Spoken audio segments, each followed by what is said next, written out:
Time, Tandy. Okay, welcome to the C3AI Digital Transformation Institute Colloquium Series. So the mission for the C3AI DTI is to attract the world's leading scientists to join in a coordinated and innovative effort to advance the digital transformation of business, government, and society. There are many universities that are connected to this, C3AI and Microsoft, the Berkeley Labs and CSA, Carnegie Mellon, MIT, Illinois, Princeton, Berkeley, University of Chicago. There are several upcoming events that are colloquia talks, starting in October 1st, which is coming up quite soon, continuing through December, and we'll have more after that. They range in a topic from things that are specifically about COVID-19, which was what our first call for proposals was about. And you'll be hearing the PIs from each of these projects that were funded. On October 1st, Raed Ghani, October 8th, Sendil Molayanathan, Ziad Obermeyer, Gerber and Cedar on October 15th, Jennifer Listgarten, October 22nd, Emmanuel Candes, October 29th, Zipbar Joseph, November 5th, Renee Vidal, November 12th, Nancy Amato, November 19th, Stefana Parasco and Corina Tarnita, December 3rd, and Karen Chappell, December 10th. Today's seminar will be a 40-minute presentation. There will be a 15-minute Q&A at the end, but there will also be an introduction. In the middle, there will be a short pause for some questions. Then there will be the longer Q&A at the end. There's a Q&A feature that you can use to ask questions. So don't put them in the chat, put them in the Q&A. You can ask questions in the Q&A at any time, and we'll be answering them at the end. If you see a question that someone else has asked and you like it very much, you can upvote it, and we will answer as many as we can during the time we have allowed. Today's talk is Towards AI for Healthcare with Applications to the COVID-19 Pandemic. And our speaker today is my colleague, Sanmi Koyejo, who is an assistant professor in the Department of Computer Science. His research interests range from both very foundational machine learning to applied machine learning. He's worked on applications in neuroscience. He has a great interest in biomedical imaging. He's won several awards. He's, in particular, he received the Kavli Award. He serves on the board of the Black and AI organization. He's a great colleague at the department. I used to see him all the time on the same floor. We don't see each other very often anymore. Anyway, I'm very happy to have Sanmi here to speak. And I'm going to be turning this over to Sanmi now. Sanmi, you can share your screen now.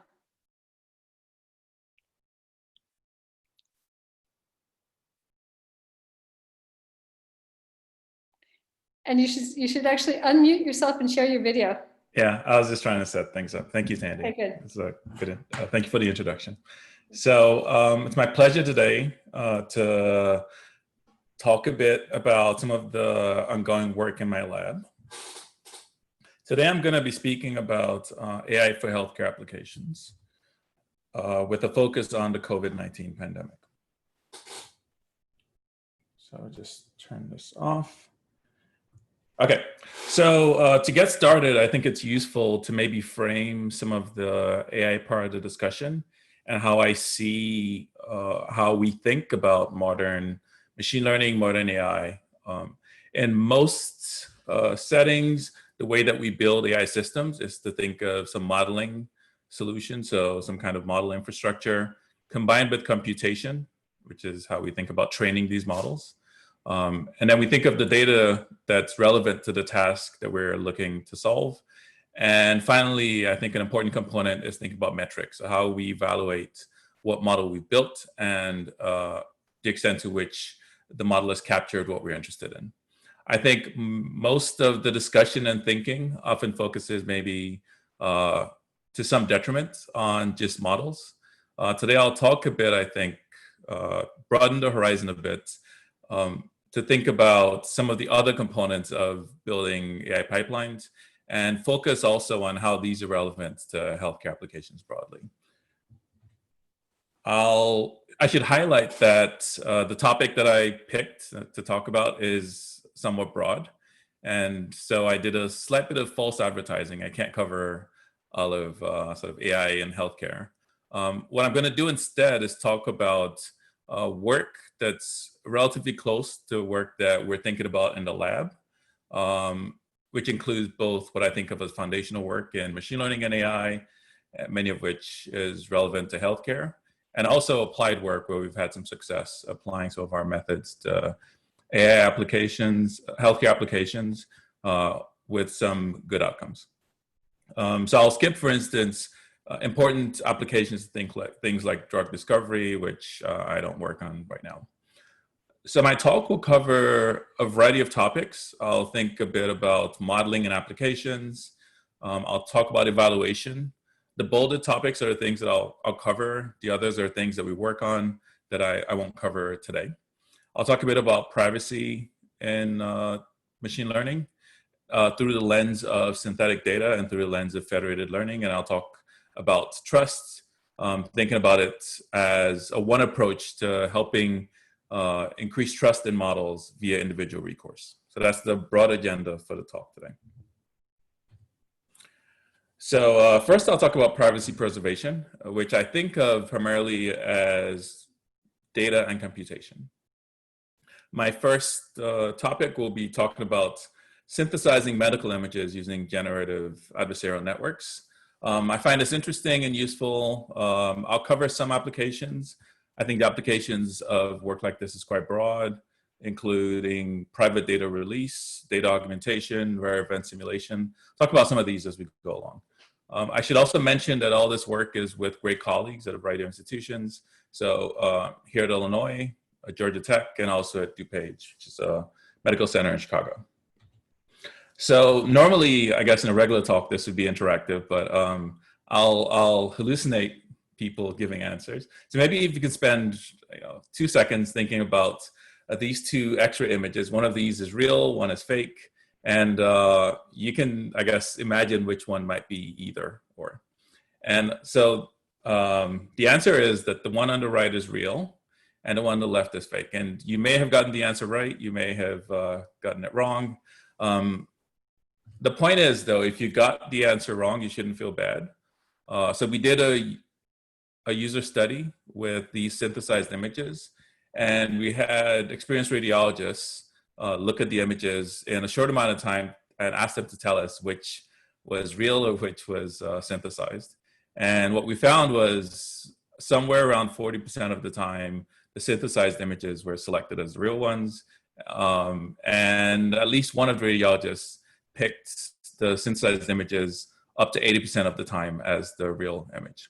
The point is not to show anything about, I guess, specifics of how the radiologists are selecting images. I think the point here is to show that our methods for synthesizing biological images keep getting better. And I think are currently at the point where, at least to the eye, they're capturing many of the important structures, even of complex images like X-rays.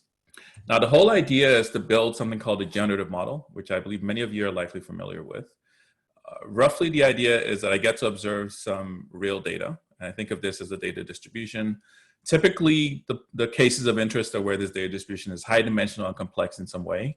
So imagine the space of possible X-rays as a complex, high dimensional distribution. And the task is to come up with a synthesizer, so a generative model, such that I can sample from this generative model and create samples that look like they're from the real distribution. So this is a task that's very sort of popular and common in machine learning. I would say partially solved, but at the point where they're useful applications of these kinds of approaches. So we have some work on this. In particular, here are some additional examples of X-rays showing that we can synthesize both front and side X-rays using a similar kind of technique. More recently, we spent some time expanding on this model beyond just synthesizing X-rays to synthesize jointly X-rays and clinical notes, which are added to the X-rays by the radiologist. So the idea is, or the setting is that the radiologist, after seeing the X-ray, will typically add a set of notes describing, say, the conditions and other properties. And what we're doing here is using an extension of the previous generative model to synthesize both the image and the text simultaneously. So I'm going to show some results just to highlight some of the interesting cases. First, I'm showing a user study, and the main takeaway here, one is to show some examples. Medical radiological notes are interesting because they tend to be, the language tends to be fairly standardized. So there's sort of, if you like, somewhat of a restriction in terms of what language tends to show up. In terms of the scores, which is the other important thing on this page, the scores for, so we had real radiologists score both the real and synthetic samples. And once again, we're seeing that the scores are quite close. So here, instead of a pairwise choice, we're just asking a quality measure, or do you think that this is a real image? And then both the real and synthetic, they both got similar scores. Now, if we take the synthesized data and we try to train a machine learning model just using the synthesized data, what we see is that the real data trained predictive model tends to do better. So what I'm showing here are results using mimic checks X-ray data sets and a variety of conditions, 5 conditions.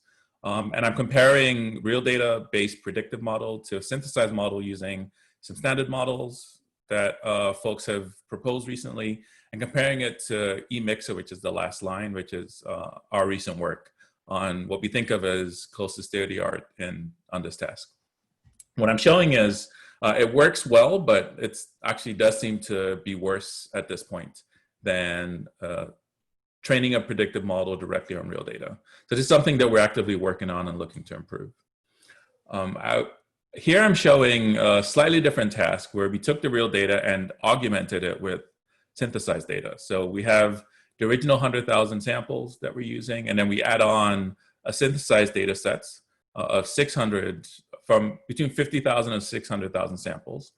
The synthesizer never gets to see anything but the real data, so no additional data is sort of available in the system. So all we're using is existing data plus synthesized data. And what I'm showing here is that the addition of the synthesized data looks like it improves performance both on image classification tasks and also on text prediction tasks by non-trivial margins. So this data augmentation approach seems to already be quite effective. I think the explanation for this is not completely clear. We have some hypotheses that we're exploring, but in terms of the results, we think this is quite exciting, of using data augmentation as a way to improve predictive models. We also did a bit of work looking at the extent to which we could use this kind of model to find good embeddings for COVID prediction. I should state that this is extremely preliminary, so I would say take any of these results with a nice big dollop of salt. In particular, the data that we use, the COVID data that we used, is publicly available data that's known to have some bias in it. And so I would be careful about over-interpreting any of these results. However, I think the main takeaway that we wanted to get at was comparison of, say, using the original data only, using Chexperts to pre-train and then fine-tuning on the COVID data, and then our approach of using Chexperts, synthesizing additional data to augment, and then fine-tuning. And we find that this third approach outperforms both other approaches. So we think that generative models are a promising technology, both in terms of privacy preservation on their own, and we're exploring extending these ideas further, but also I think in terms of additional machine learning applications like data augmentation and other downstream tasks where additional data can be helpful. To switch gears a little bit, I'm going to talk about another line of work that we've been exploring recently, which is trying to build federated learning systems for healthcare applications. So this is work, again, with collaborators both at Illinois and now at OSF Healthcare. So this happened to be the topic that was what we focused on for the C3AI award.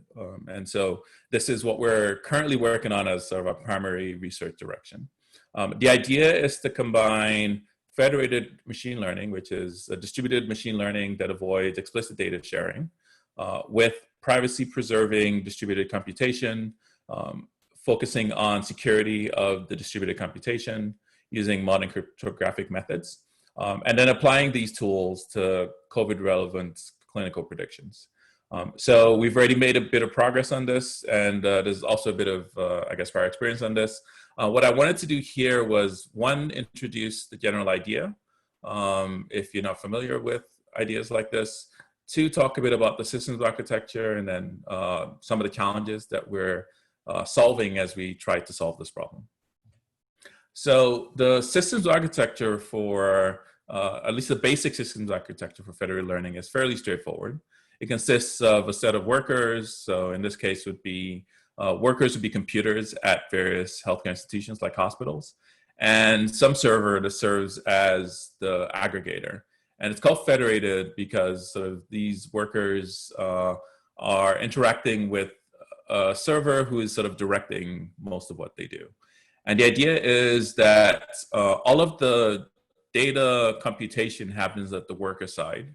There's no data computation at the server, so no data has to leave the device. What leaves the device in general are model parameters and other kinds of artifacts. And so the general training scheme is that the workers pull typically the most recent model update from the server. Excuse me. They do some local computation on the local data, send those updates to the server does some kind of model aggregation, and this goes on in rounds till the model eventually converges, or till a number of steps is reached. And so this is the general systems architecture for federated learning. From a hospital point of view, and this is showing how our partners at OSF Healthcare are looking at the overall system. Again, there's a firewall on their data between sort of what leaves the system and what stays in. It's worth pointing out at this point that the fact that the data isn't sent is not enough to fully guarantee privacy, but it is at least the sort of first layer of defense against having potentially privacy violating data available outside of the hospital system. On top of this, we add additional sort of cryptographic techniques to ensure that the overall system retains patient privacy. So the systems architecture roughly includes interaction with sort of database system internal to the hospital, machine at the hospital that does this computation and the machine learning, which then interacts with our server.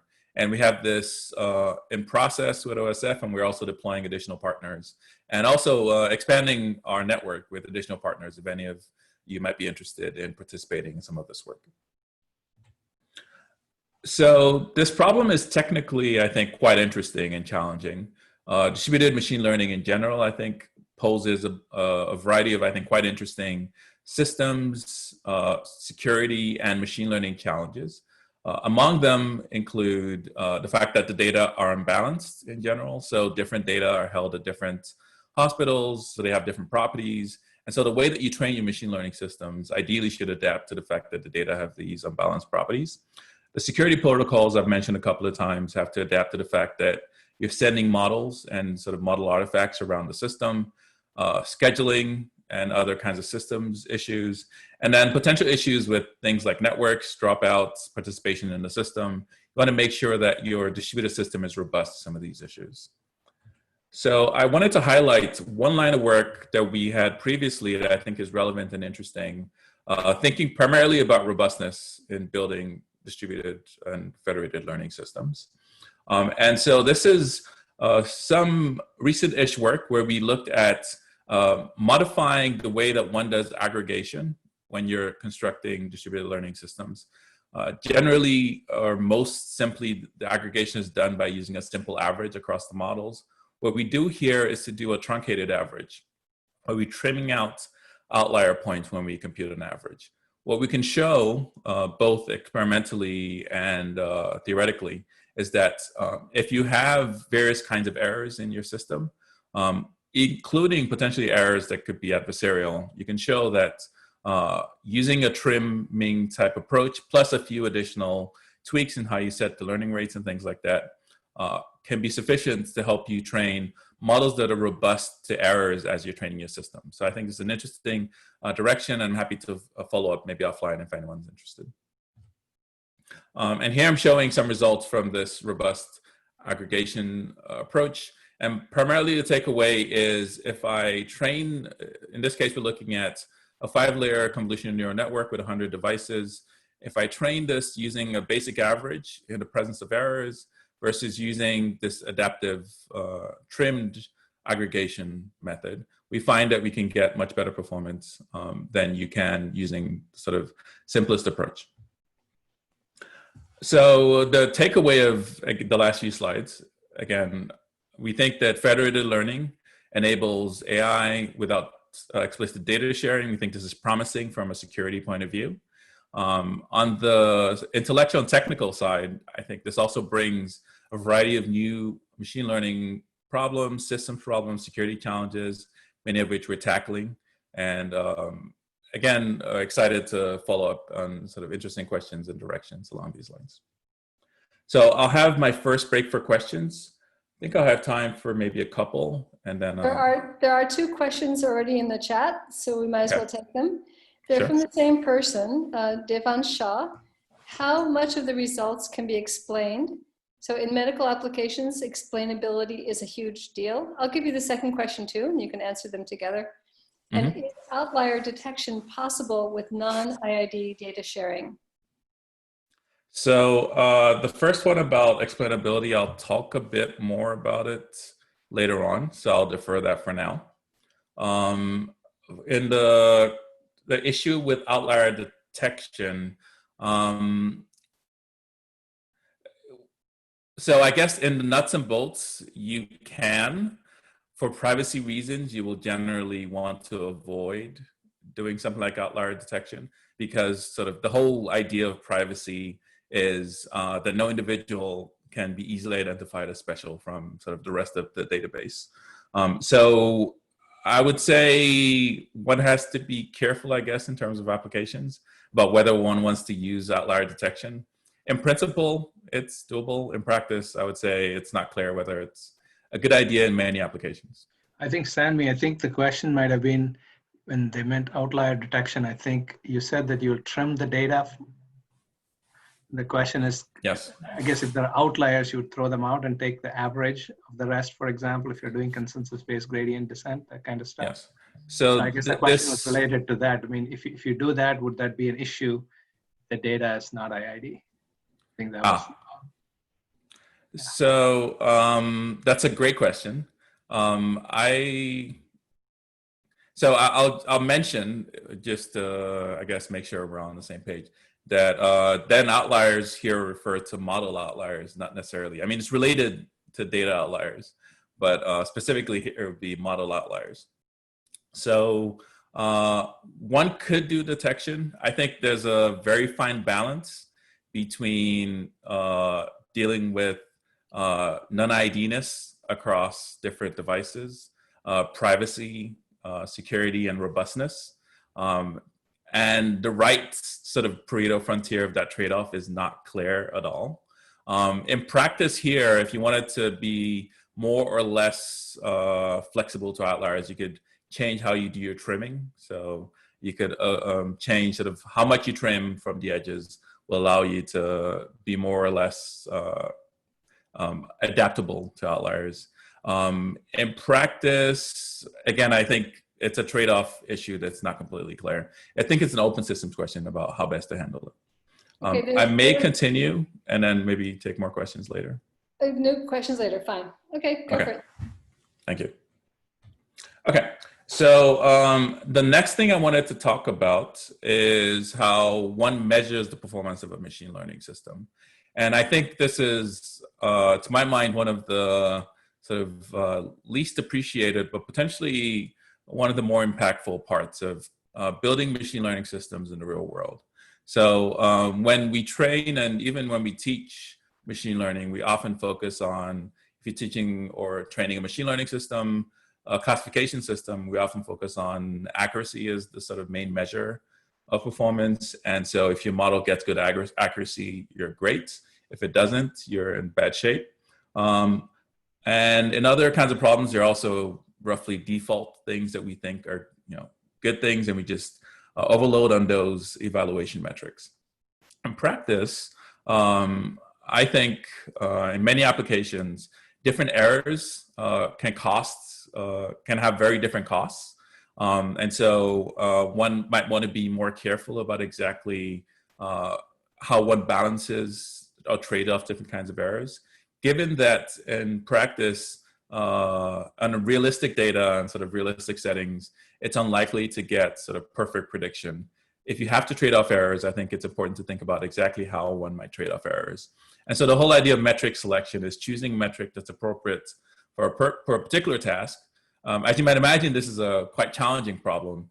And so I'll talk a bit about some of our initial work on what we think is a promising approach for addressing this issue. So this is work, again, with great collaborators, primarily at Illinois. So to set up a cartoon version of the story, one could imagine taking various patient information, and one is interested in, say, predicting Alzheimer's from patients' medical records. So one hires enterprising scientists or data scientists, and they train, say, a deep learning model, and they get, say, 94% accuracy, which sounds great. And then maybe you take a closer look and you realize that maybe the false positive rates and false negative rates are, in particular in this case, maybe the false positive rate is high. So because of this, maybe you consider maybe different parameters, or here I'm suggesting considering a different model. So suppose you try a sport vector machine and you get maybe lower accuracy, but quite different false positive and false negative rates.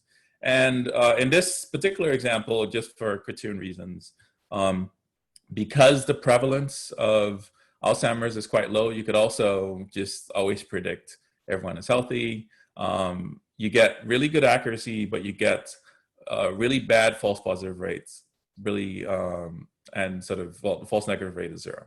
The point here is not necessarily about the imbalance. The point here is about the fact that they're asymmetric costs, and when you have a variety of models that have different performance values, one should, I think carefully about between these asymmetric costs, what the right evaluation measure should be.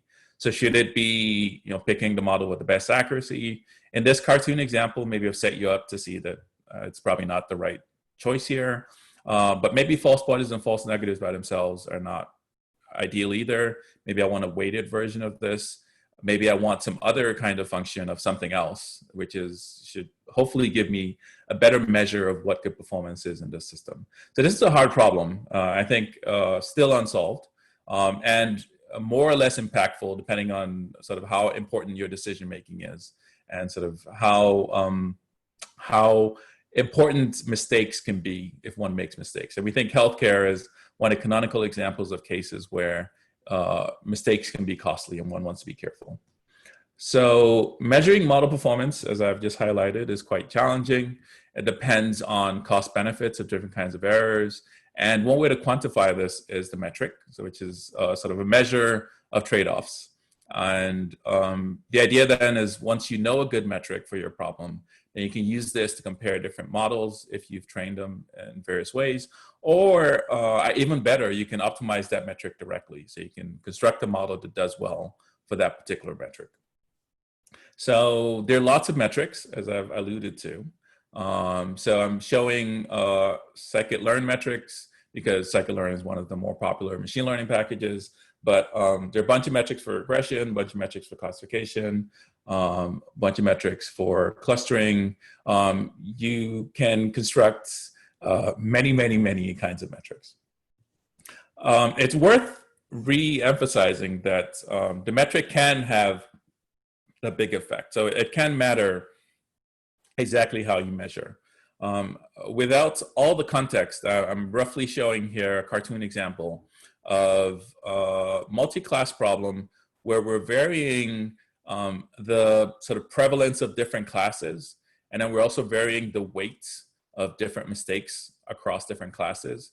And what I'm showing is sort of there is a sweet spot where the metric doesn't matter in terms of using just basic finding a predictor that maximizes accuracy does as well as anything else.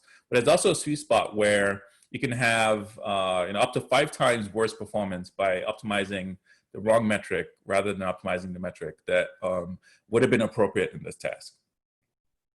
So we started to formalize this problem, and we're sort of slowly making progress on trying to solve it. We've called this problem metric elicitation, which we've sort of phrased at the task of efficiently querying an expert to quantify the utility of the model that they're constructing. And the big picture idea is to take a data set, figure out what the set of statistics or measurements that one is interested in trading off. And then we construct an elicitation procedure which interacts with either an expert or a sort of set of experts to try and figure out a performance metric that best aligns with their preferences. And this becomes a performance metric that we then use for downstream machine learning tasks. So one of the first things that we learned when we started working on this problem is that it was quite challenging to get point-wise feedback. So asking even someone that knows a lot about a problem, how good a certain model is, and trying to get a quantitative measure is quite challenging. Instead, what you can do, and what seemed to work better at initial go, was pairwise preferences. So we can ask, do you like sort of this approach versus another? So you can think of the illusion, the analogy that we like to give for maybe those of you that have had eye exams is sort of the exact same way that we often figure out eye prescriptions, where you try different versions of prescriptions and you find one that you sort of see best with. So it's a similar kind of idea. It's pairwise queries of A versus B, which we often find can be a bit more accurate and easier in terms of giving feedback. Another challenge that we found is that the number of queries matters. So if there are too many queries, it often results in fatigue. And so our goal, our explicit goal, is to try and accurately elicit the metric using as few queries as possible. So I'm going to skip a little bit of detail, again, because this talk is meant to be sort of big picture overview. But I'll mention a specific case where I think we can easily digest the main results. So you can show that for binary classification, when the metric is linear in terms of false positives and false negatives, so the two kinds of errors that we typically look to measure in binary classification, you can show that we can find a simple elicitation strategy where we can very precisely quantify the error that this elicitation strategy will give after a certain number of queries. The main sort of approach to solve this is actually fairly straightforward. The main technical tool that we use is that we show that the space of sort of feasible models that you can get has a lot of structure. In fact, has a really nice geometry. And if you're familiar with RLC curves, you can show that you can describe the geometry of sort of feasible prediction scores that a model can get very precisely using something like an RLC curve. And in particular, then linear metrics just correspond to sort of some trade-off point along the RLC curve. And so your task is just to find the right trade-off point along this curve, which since it's a one-dimensional problem, you can solve using a small variant of binary search. So if you are looking at where the sort of guarantee comes from, it's the exact guarantee that you get in terms of how quickly binary search can find the maximum of a certain problem. So it's exactly the problem that we solve here. It gets a bit more challenging, as you might imagine, once you go beyond binary classification with linear metrics. So in particular, multi-class problems are not trivially more challenging. And going beyond linear metrics, so we've also worked on fractional metrics, which capture things like F measure and other kinds of metrics. And you get sort of somewhat more complicated strategies that one needs to construct. One nice thing in this simple case, again, is because of how much we can understand about the problem, we can also show that it achieves sort of lower bound optimal rate for this problem.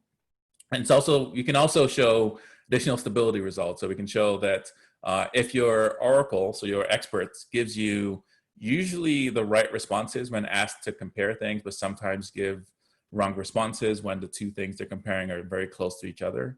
We can still get stable results. So the overall procedure is stable to noise to noisy responses from the expert for a certain noise model. We've already have some work completing extensions of this to more complex metric functions. We've explored multi-class classification. We have very recent work thinking about fairness. And we're also very actively pursuing real-world evaluation and application to complex decision-making settings.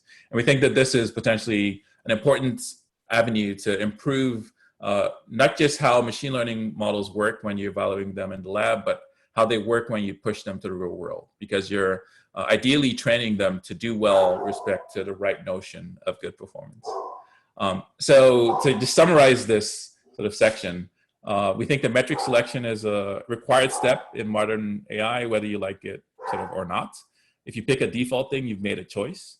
And we think that sort of a more thoughtful way of trying to pick good metrics might be a good approach to improve the way machine learning systems and AI systems when deployed behave. I want to switch gears, I think, to the last sort of foundation section, talk a little bit about explainability and trust. This is quite, I think, complex and challenging issue, which I think we definitely haven't fully solved, but we're trying to make progress on. And this is tied to the fact that even though the building blocks of machine learning systems are simple, the way that the predictions sort of are constructed, the final function that we learn is complex. And it's complex in this compositional way that we think is hard for people to sort of put in their head. And so explainability, interpretability has become an important topic for various reasons. For constructing models, it's important because it helps debug and as you're training a model.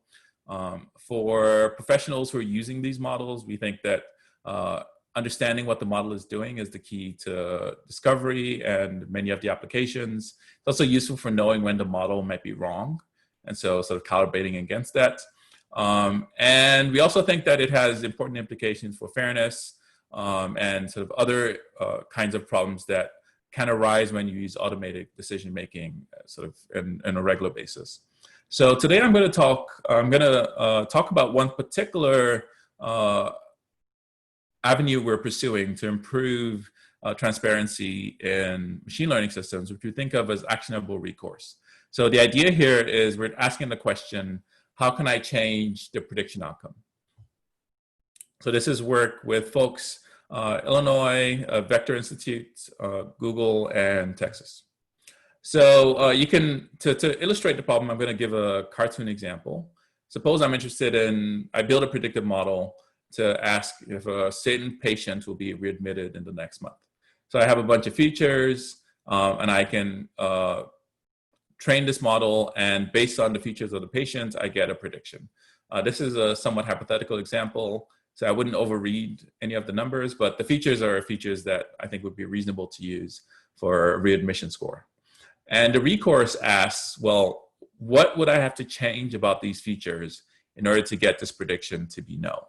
And you might imagine that this is useful because if I know what this changes, and I know what I can change in behavior, so that at least under the model, the prediction would change.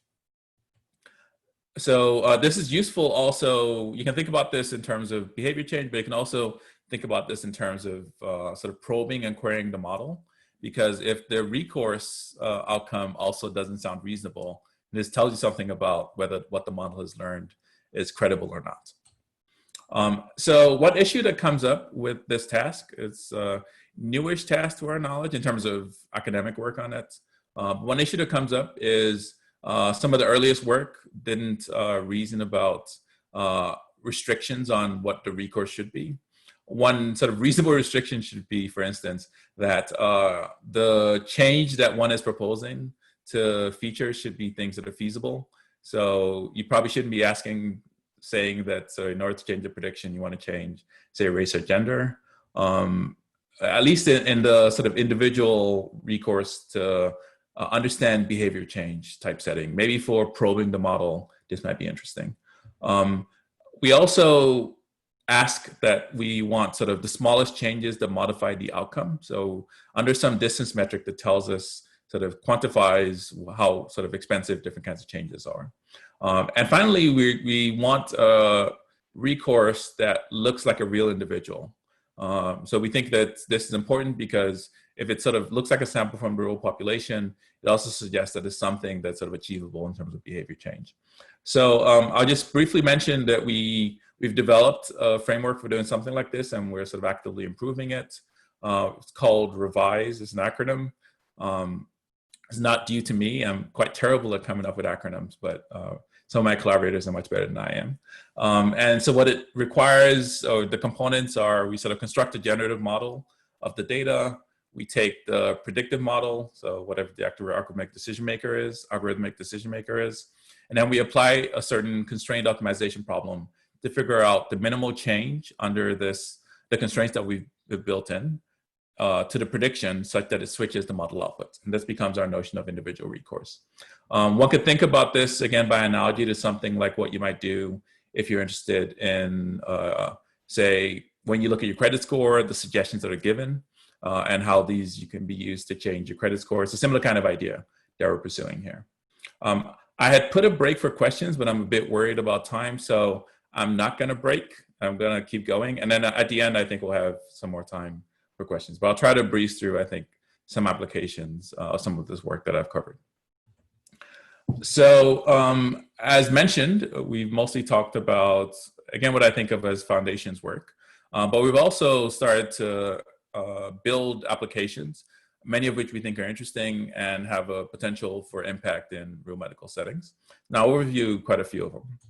So first is some work we've been doing on glioma segmentation. So this is a kind of brain cancer. This is work with folks at Illinois and OSF and JEMP. So the underlying machine learning problem is to label each voxel in the brain. We're looking at magnetic resonance, MRI imaging, magnetic resonance imaging data. And we're interested in labeling every voxel as either a tumor or not a tumor. And for the tumors, we're also interested in labeling progression. And so one can build a predictive model for this, and we've done this. It's a small variant of a UNet, if you're familiar with sort of common models in biomedical imaging, with a few tweaks to make it more performance, to give it make sure it has a better performance. So here are some examples, just showing what the predictions look like and sort of how close they are to ground truth. We still make some mistakes, but the prediction model is getting better. I like this problem, though, because it's an interesting application of sort of machine learning in a certain workflow. So the motivation of this problem is thinking about pre-surgical planning. So before a surgery happens, the surgeon decides exactly how they're going to go into the brain and exactly where they're going to cut and things like this. And one of the things that has been sort of interesting and found recently is that looking in virtual reality at the brain often is much more intuitive for surgeons than looking at sort of 2D slices of the 3D brain. And in fact, there are sort of several now examples of surgeons that have had initial surgical plans, but then changed their plans after looking at the virtual reality scans of how they would actually perform the surgery. Now, the issue is that before some of the work that we're doing, the way that you get the tumor segmentation is highly manual. So someone has to sit down and spend a few hours manually labeling every image. And the goal here is to come up with an automated and sort of easy way of segmenting this image into, in this case, tumor, non-tumor, but we're also exploring other applications of segmentation. And then combining this in this virtual reality framework, and with the goal of leading to high impact in real applications and sort of planning for surgery. I'll switch gears now in my whirlwind tour and talk a bit about some work we've been doing synthesizing CT scans from X-ray scans. So CTs are important. They're interesting for finding pathologies because they give you a full 3D view. You can see things that sometimes you can't see in a 2D scan. However, they expose patients to higher radiation. They can be costly, and for some critically ill patients, it's hard to get a CT scan. And so a task that we've been exploring is taking X-ray scans and converting them to CT. So it's a 2D to 3D type image sort of upsampling problem.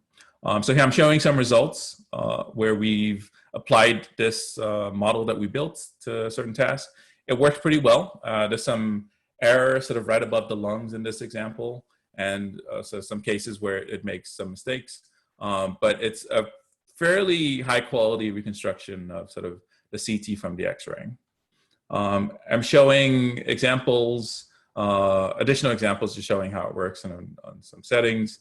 I think what's probably more interesting and to our clinical collaborators is looking at cases where there are known issues. So for instance, here we're looking at lung nodules, and we're showing that the model from the X-ray or scout image can correctly reconstruct these lung nodules in the 3D CT. Another task that we've been working on is a low dose image reconstruction. So the idea is that I can measure, instead of using a full power X-ray or CT, one can imagine using a low power X-ray or CT, which is interesting or useful when you have sort of patients that can't go through the full radiation scan for whatever reason. The issue that comes up is that low dose imaging tends to be much noisier and much lower resolution. And so from a machine learning point of view, this is a version of something known as image super resolution and denoising. And so I'm showing here results. All the way on the left is the low dose, the middle is the normal, on the right is a reconstruction. And we're showing how, so you can see that the image on the left is much fuzzier than both the ground truth image and the reconstructed image. And a bit of sort of on specific regions to show that it also captures fine detail pretty well. We also do this for CTs, and I've also shown good results in this setting. One last application, we've been doing some work on COVID risk scoring and comorbidity prediction. So the idea and motivation for this problem is to come up with a simple automated screening tool that can identify comorbidities and help risk stratify COVID patients who are presenting with a COVID infection. So this is important and interesting because most approaches for solving this kind of task use long findings and also rely on sort of a lot of knowledge about the patient information.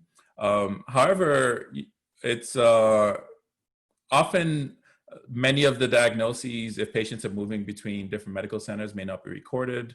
And so there are also settings, and I'll talk a bit about this, where certain groups might be underdiagnosed.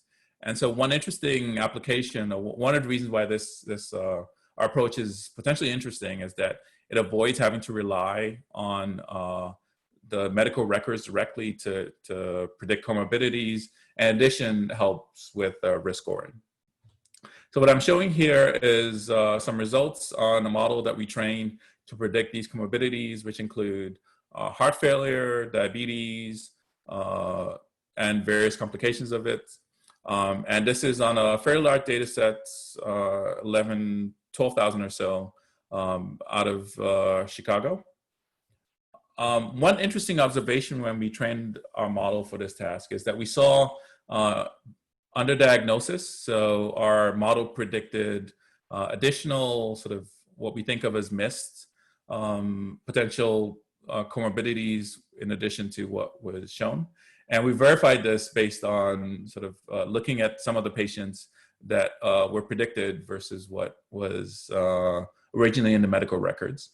And we saw, I think, some statistically significant differences between certain populations.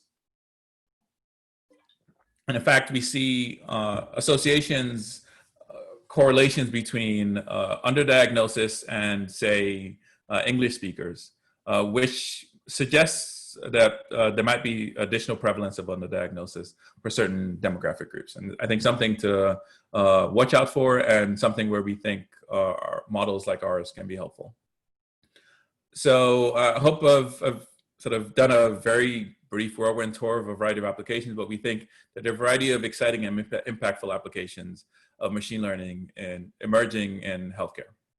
And like I said, we think that there are some foundational problems, many of which we're working on actively, where we think that solutions to these problems will have direct impact in improving machine learning systems deployed for healthcare applications. And with that, I'm done. I can take a few questions. Thank you, Sanmi. Okay, so there are questions that have been accumulating. Okay. So Devansha, you had actually said, I think you were going to answer it, but again, I'll just repeat it. How much of the results can be explained? So this is about explainability. And if you just want to finally answer that question. Yeah, so we've thought about explainability a lot. And I think there's an interesting, so I'll go back to the slide I have on explainability. I think that the task or the question of sort of exactly what we need from our machine learning systems to trust it, I think is a tricky one. And I say this because there are lots of deployed systems that people use on a regular basis that we don't understand or can't fully explain. So I think of even from simple examples to many of our transportation systems. So cars or planes when we used to fly. Where you don't understand the inner workings, but you trust enough the system for things to work. I think that for healthcare in particular, one could imagine, for instance, many people who work with healthcare systems don't know all the details of the technology that goes behind, say even something like a CT or X-ray, like the actual, say, physics or mechanics that goes beneath it. I say all this to say, I think it's a combination of factors that will lead to wide adoption of AI tools in healthcare. I know it's a sort of circular answer to the question, but I think it's important to maybe go over some of these. So I think explainability can be important. It's not clear that it's sort of the only or sometimes even the key factor. I think trust often is about reliability. So if we know that the system works and it works reliably sort of most times, and it's sort of, we know that it gets the right answer, often I think the human mind is willing to accept and trust a system that does that. I think also causality to a large extent also has a likely big role to play. It's not clear to me exactly how much a role explainability or interpretability has, even though I actively think and work on this. That being said, I think we're exploring explainability methods. We have methods to try to come up with examples that are salient, which are ways to try to explain complex models. I've talked today about individual recourse, so looking at changes in model predictions as a way to better understand what the model is doing. So we're actively working on this, but I think it's an open question, sort of exactly what you need to think about trust in the machine learning system. Okay, so there are two more questions. I'm going to tell you them both, so you can pick the one that you have time to answer. Okay. One is, can these models be deployed in a real-time context, i.e. could they be used for clinical decision support setting? The other question is, what's the difference between asymmetric costs and class imbalance? So so the real time, I'll try it both very quickly. So real time, it's a question of compute. I think computing is cheap enough now in many of these settings that we can often run these systems, and so we can train the systems very quickly, and prediction is often much cheaper, computationally than training. So short answer is I think yes, and sort of many real settings. I will say that many of our things like our federated applications are motivated by the fact that there's high variability in sort of computing infrastructure in many different places and data availability. And some of our goals is to help mitigate some of these, the worst of these issues. But short answer, I think you can deploy these systems in real time. The second question, would you please remind me? What's the difference between asymmetric cost and class imbalance? Yeah, so the question, they're not the same thing, but they can present in a similar way. So asymmetric cost is, the example I gave was focusing primarily on class imbalance because that's sort of one of the easier ways to show when these things show up. But asymmetric costs are about the cost of decision making. So if, in particular, to take the, say, Alzheimer's example, the cost of, say, making an Alzheimer's diagnosis and the treatment that would follow that compared to the cost of missing something if it was there. And so the asymmetric cost there is sort of taking into account the downstream effects of the decision. What we think of as sort of the doctor's internal decision making on how to trade off what options are the best in that setting, which is different from just the fact that in many medical prediction problems, we don't see balanced data sets. So conditions are generally rare. And so you just see one thing much less than the other. In terms of how we try to solve them, we often will use weighted losses. So they present in similar ways in terms of, I guess, strategies for mitigating them, which maybe alludes to, or was one of the reasons I used the example that I used. But the underlying problem is quite different.